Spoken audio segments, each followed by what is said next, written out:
Good day, everyone. My name is Mr. Chisum, and today we'll be looking at the shoulder joint. We'll be looking at the shoulder joint. And another name for the shoulder joint is known as the glenohumeral joint. The glenohumeral joint. So, the glenohumeral joint, the shoulder joint are the same thing. So, the glenohumeral joint came from the two articular surfaces. They came together to form this name, glenohumeral, the glenoid cavity and the humerus. So before we proceed to the shoulder joint, these are the laid down formulas or laid down steps that you can use to write shoulder joint when you are asked to write on the shoulder joints. We have the diagram first, which we have here. We have the introduction, the articular surfaces, you talk about the rotator cuff muscles, the ligaments, the movements, the muscles that moves the shoulder joint, the blood supply, the nerve supply, the muscle around the shoulder joint, and the clinical correlates. So these are the 11 steps that we will follow, or you can follow when you are asked to write on the shoulder joint. So having drawn the diagram here, this is the scapula and this is the humerus. So let's proceed to the introduction or definition of the shoulder joint. The shoulder joint is defined as a ball and socket type of synovial joint that have a wide range of movements. So it is a ball and socket type of synovial joint that have a wide range of movements. It is found at the shoulder region between the scapula and the humerus. Between the scapula and the humerus, it is found at the shoulder region. So this type of joint is not too stable. It is not too stable like other joints. Having seen the definition, let's look at the articular surfaces. The articular surface of the shoulder joint is the glenoid cavity, the shallow glenoid cavity of the scapula and the round head of the humerus. So you can see it. They came together to form this joint. The shallow glenoid cavity of the scapula and the round head of the humerus came together they articulate to form this joint, the shoulder joint or the glenohumeral joint. So this is the shoulder joint. You can see the glenoid cavity and the round head of the humerus forming the shoulder joint. Then in the articular surface, there is a presence of a fibrocartilage known as the glenoid labrum. You know that I told us that this shoulder joint is not so stable. So we have a lot of things that makes this joint to be more stable. On a normal, it is not a stable joint. So we have a lot of things that contributes to its stability, a lot of factors that contributes to its stability. So the glenoid labrum is kind of a fibrocartilage that is found at the surface of the glenoid cavity. It is a fibrocartilage that is found at the surface of the glenoid cavity. And the glenoid labrum, what it does is that it makes the shoulder joint more stable.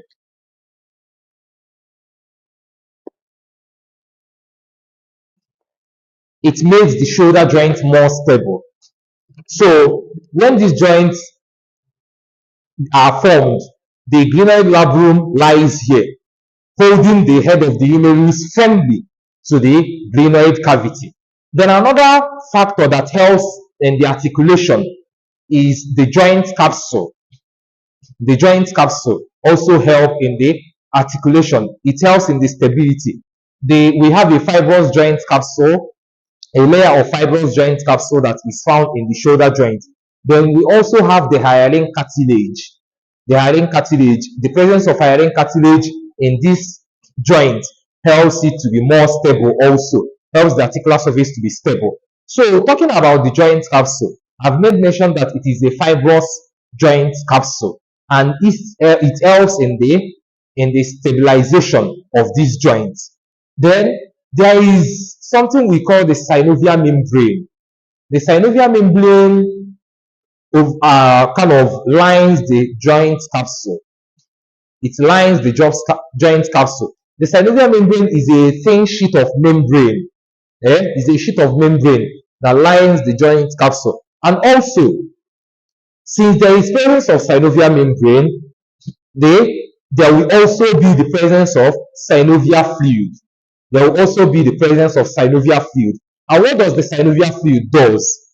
The synovial fluid, since this joint now, the shoulder joint, when you kind of rub the two articular surface together, you notice that the friction, there will be much friction there. But when there is presence of synovial fluid, the synovial fluid kind of reduces the friction. It makes the joint to move smoothly. It makes the joint to move smoothly and freely to reduce friction. So that is the function of the synovial fluid. So in the articular surface of the shoulder joint, we have the two articular surface, which is the glenoid cavity and the round head of the humerus. Then we have the presence of glenoid labrum, we have the presence of hyaline cartilage, we have the synovial membrane and the synovial fluid. This helps in the stabilization of the shoulder joint. Then let's move to the next point, the rotator cuff muscle. The rotator cuff muscle. As you can see here, the glenoid cavity is shallow. You can see that the glenoid cavity is shallow, and about 1/3 of the round head of the humerus is what joins with the glenoid cavity. You can see it. It's just about 1/3. You can see it. About 1/3. So because of this, the shoulder joint is not that stable. It is because of this particular reason that makes the shoulder joint not to be stable, because of the shallow glenoid cavity. So that only accommodates about 1/3 of the round head of the humerus. So the rotator cuff muscle kind of helps to stabilize or helps to hold the shoulder joint firmly. It helps to hold the shoulder joint firmly. So we have our 4 rotator cuff muscle. We have the supraspinator, the supraspinator, which is found in the supraspinous fossa of the scapula. We have the infraspinator muscle, which is found in the infraspinous fossa of the scapula.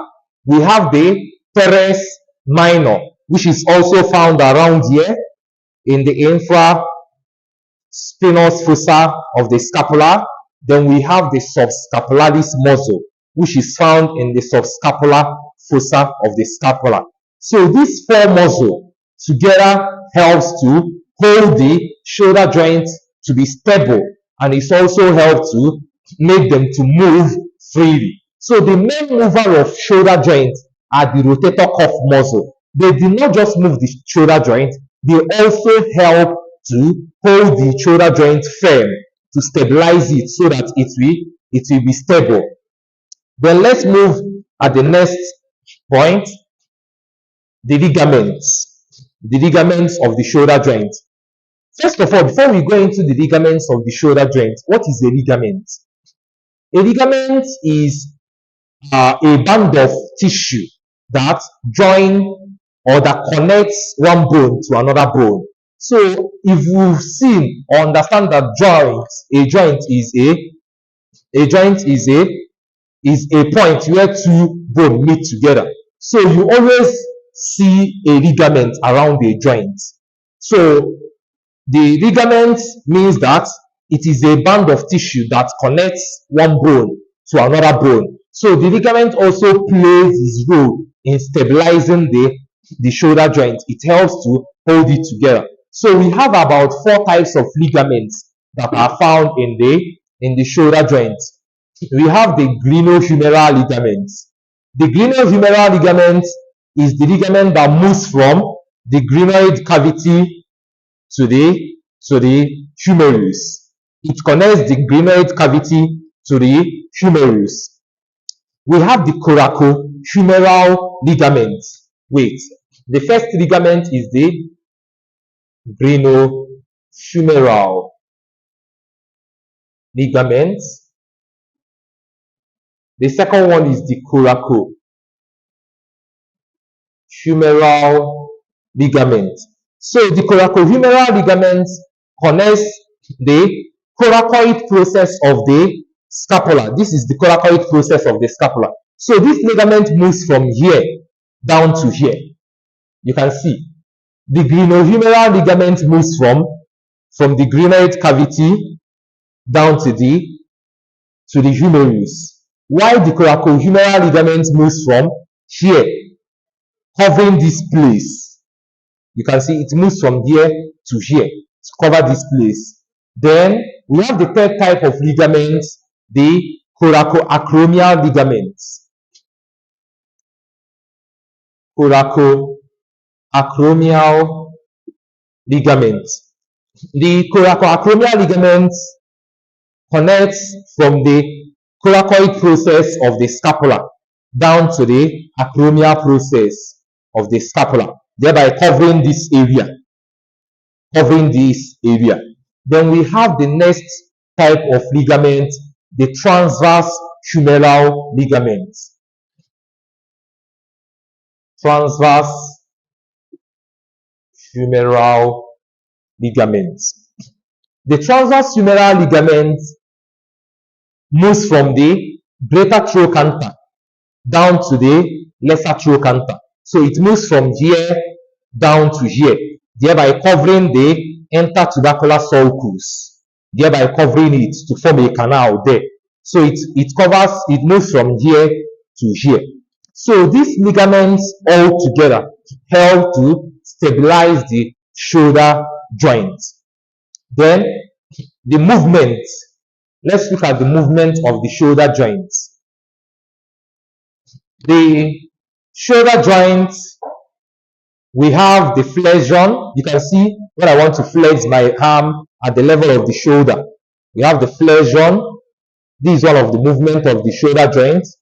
We have the extension. This is one of the movement of the shoulder joint. We have the abduction. This is one of the movement of the shoulder joint. We have the adduction. This is another movement of the shoulder joint. We have the medial rotation. This is the fifth movement of the shoulder joint. We have the lateral rotation. This is the sixth movement of the shoulder joint. And we have circumduction. So you can see that from our introduction, I told us that the shoulder joint permits a wide range of movements. So you can see the movement: flexion, extension, abduction, adduction, medial rotation, lateral rotation, and circumduction. So all this movement that the shoulder joint permits is even one of the reasons why it is not stable, because the articular surface is shallow. That's why it can move freely. Then let's look at the muscles that move the shoulder joint. The muscles that move the shoulder joint.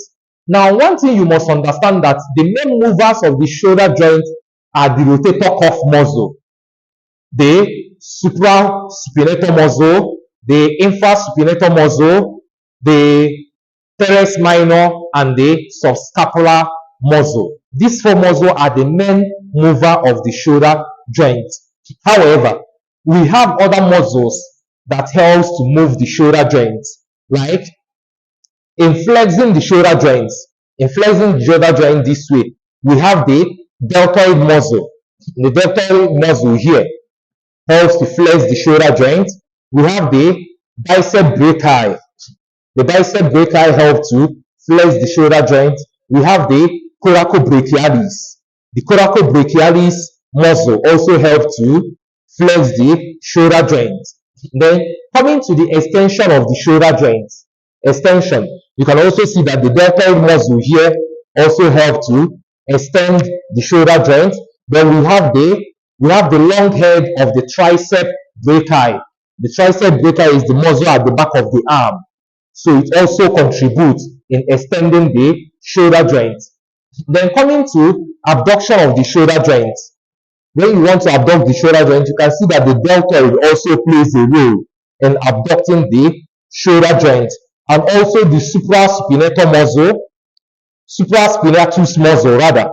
Supraspinatus muscle help to abduct the shoulder joint. Then when we come to adduction, we have the pectoralis major. The pectoralis major helps to abduct the shoulder joint. Then the coracobrachialis also help to abduct the shoulder joint. Then the teres major also help to abduct the shoulder joint. Then coming to the medial rotation this way, we have the pectoralis major. The pectoralis major helps to medial rotate the shoulder joint. We have the subscapular muscle. It helps to medial rotate the shoulder joints, and we also have the deltoid muscle. It also helps. Then coming to lateral rotation, we have the infraspinatus muscle. It helps to lateral rotate the shoulder joint, and we also have the teres minor muscle. So this muscle helps to move the shoulder joint. However, the main mover of the shoulder joint are the four muscles of the rotator cuff, which I mentioned: the supraspinatus, the infraspinatus, the teres minor, and the subscapularis muscle. Then let's look at the next point, which is the blood supply. In the blood supply to the shoulder joint, we'll be looking at the arterial supply and the venous drainage. Arterial supply means arteries that supply blood to the joint. Then venous drainage means veins that drain the joint. So for the arterial supply, we have the anterior and posterior circumflex humeral artery. We have the anterior and posterior circumflex humeral artery. We have the anterior and posterior circumflex humeral artery. So this is the artery that takes blood to the shoulder joint. And you can see the name circumflex. This artery forms an anastomosis around the shoulder joint. It forms an anastomosis. So you can see the name circumflex. Having seen the blood supply, let's look at the nerve supply. The nerve supply to the shoulder joint is we have the axillary nerve. Axillary nerve also innervates the shoulder joint. It innervates the shoulder joint. We have the lateral pectoral nerve. The lateral pectoral nerve innervates the shoulder joint. The suprascapular nerve. These three nerves are the nerves of the shoulder joint. Then the next point is the bursae around the shoulder joint. Bursae around the shoulder joint. What do we mean by bursae? Bursae means, you know that there are muscles around the shoulder joint. There are muscles around the shoulder joint, like the rotator cuff muscle that came from the scapula down to this shoulder joint. They give off tendon. They give off tendon that surrounds the shoulder joint. So the tendon of these muscles now form a bursae when this tendon overlies the ligament, or it overlies the bone, or it overlies another tendon. It forms a bursae. A bursae is kind of a pouch-like structure. It forms a structure that looks like a pouch. You get it? It forms a structure that looks like a pouch. So when the tendon of this muscle that surrounds the shoulder joint overlies the ligaments or the tendon or the bone, within the shoulder joint, it forms a pouch-like structure, and that pouch-like structure is known as the bursa. So we have the subtendinous bursa, the subacromial bursa, the subscapular bursa, and the subcoracoid bursa. The bursa around the shoulder joint, let's look at the clinicals. Let's look at the clinicals. We have the dislocation of the shoulder joint. Dislocation of the shoulder. You know that whenever we talk of dislocation, you know that we are referring to a joint. So dislocation of the shoulder joint happens when there is a force or accident around the shoulder region. So whenever there is an accident that affects the shoulder region or that affects the shoulder joint, you notice that the head of the humerus that is firmly this way, we have to shift inward like this. It goes downward. So it normally, whenever there is an accident, on a normal it is supposed to be this way, but because of the force or accident, it shifts inward, so causing a dislocation around the shoulder joint. So then we have another type of clinical correlate known as capsulitis.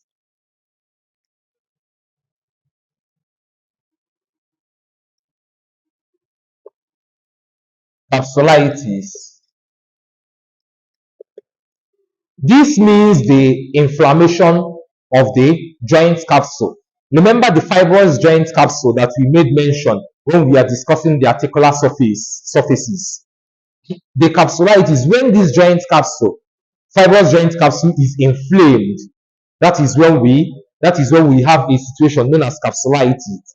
And some certain condition that can cause this is dislocation can cause it, untreated dislocation can cause capsulitis, and other factors can also lead to capsulitis. So let me do a recap of what I have done so far. I introduced the shoulder joint, telling us that it is a joint that a ball and socket type of joint that permits wide range of movement. Then we talked about the articular surfaces between the glenoid cavity and the round head of the humerus. Then we talked about under the articular surface, the joint capsule, the hyaline cartilage, the synovial membrane, and the synovial fluid, and what the synovial fluid do. We talked about the rotator cuff muscle, telling us because of the shallowness of the glenoid cavity that the rotator cuff muscle are there to help the shoulder joint to be more stable. We have the supraspinatus, we have the infraspinatus, we have the teres minor, and we have the subscapularis muscle. Then the ligaments, we mentioned the glenohumeral ligaments, the coracohumeral, the coracoacromial, and the transverse humeral ligaments. We talked about the muscles that moves the shoulder joint. I made mention that the main mover of the shoulder joint are the rotator cuff muscle. However, we have other muscles like the deltoid, the bicep brachii, the tricep brachii, the teres major. All these muscles contribute to move the shoulder joint. Then the blood supply, I told us about the anterior and posterior circumflex humeral artery. Then we talked about the nerve supply, which is the clinical. I talked about two clinical, dislocation and capsularity. So I hope you understand this teaching. Please, if you don't understand, do well to ask your question in the comment section. I'll be there to respond to you. So please do well to subscribe to my YouTube channel, Learn with Chisom Great, and as well like this video, comment, and share it on different platform. Share it on different platform. So thank you very much.